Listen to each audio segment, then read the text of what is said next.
Hey guys, welcome back to Fantasy Tipped. My name is Julian, and this is the Drops episode for week 9 of the fantasy hockey season.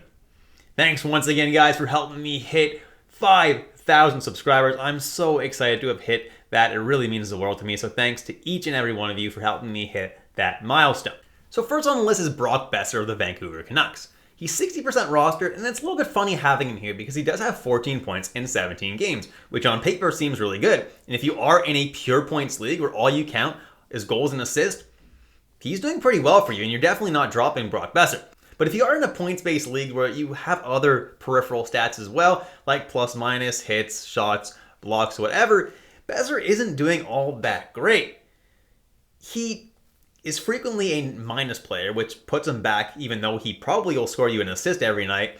He's just not putting up that many points every single night, which doesn't make him the most appealing fantasy player, but it also doesn't make him a terrible fantasy player. So if you're in a deep league, obviously you're holding on to this guy, but if you are in a shallower league, I'd suggest dropping him. His ice time isn't that great, and he was recently dropped down to the third line, which is something I don't like at all, and over his last couple of games, he doesn't have any points, which doesn't look promising.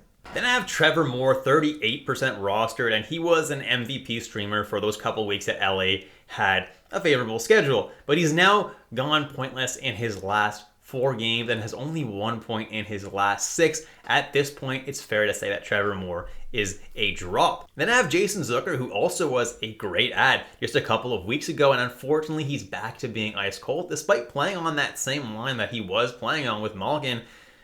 He's kind of cooled down, and it's time to drop him.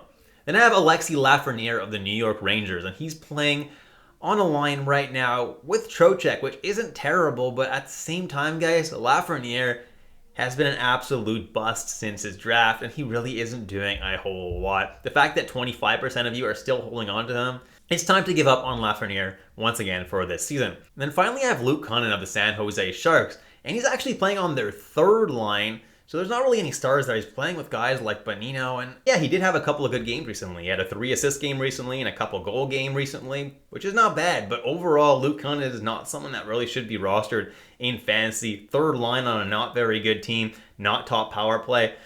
Really not a whole lot of reason to hold on to this guy. I don't know why 13% of you guys are really holding on to Luke Kunin. Moving on to defensemen now, and first on the list is Tony DeAngelo of the Philadelphia Flyers, 69% rostered. Unfortunately, DeAngelo is someone that is a drop at this point. If you guys watch my preseason content, you know that he's someone that I wasn't overly high on. While he is a very good player on a highly offensive team, DeAngelo on a crappy team like Philadelphia, I was pretty worried about. And for a good reason, he's slowed down like crazy, has not done anything at all, and they've actually taken him off the top power play, which is pretty much his only source of value in the first place. They put Provorov there as of right now. It may not last forever, but DeAngelo really isn't doing well. And especially if you are in a shallower league, he's a very, very easy drop. Then I have Owen Power, and he's been pretty much on this list all year round for me. He was drafted in way too many leagues, and I told you guys, as long as he's not getting top power play time, this guy, as great as he is, as good of a prospect as he is not going to be able to have that great of a fantasy season. And I was right, and he's still owned in 58% of leagues, and he should be dropped in still a lot more leagues. Then I have Jake Sanderson of the Ottawa Senators, and recently he had a nice hot stretch. Shabbat was injured, so he was getting top power play time, and even before that, he was actually getting a little bit of top power play time alongside Shabbat.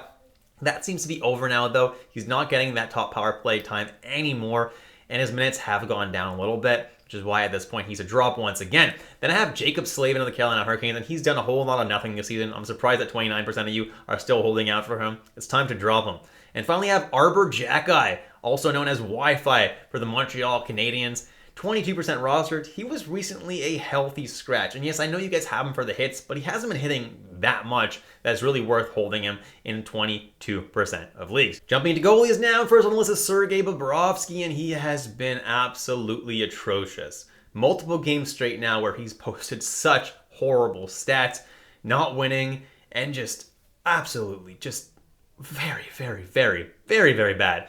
He's like actually hurting your fantasy team in both Cats League and points-based league because he's going super negative in those points-based league. Just atrocious to have on your team right now.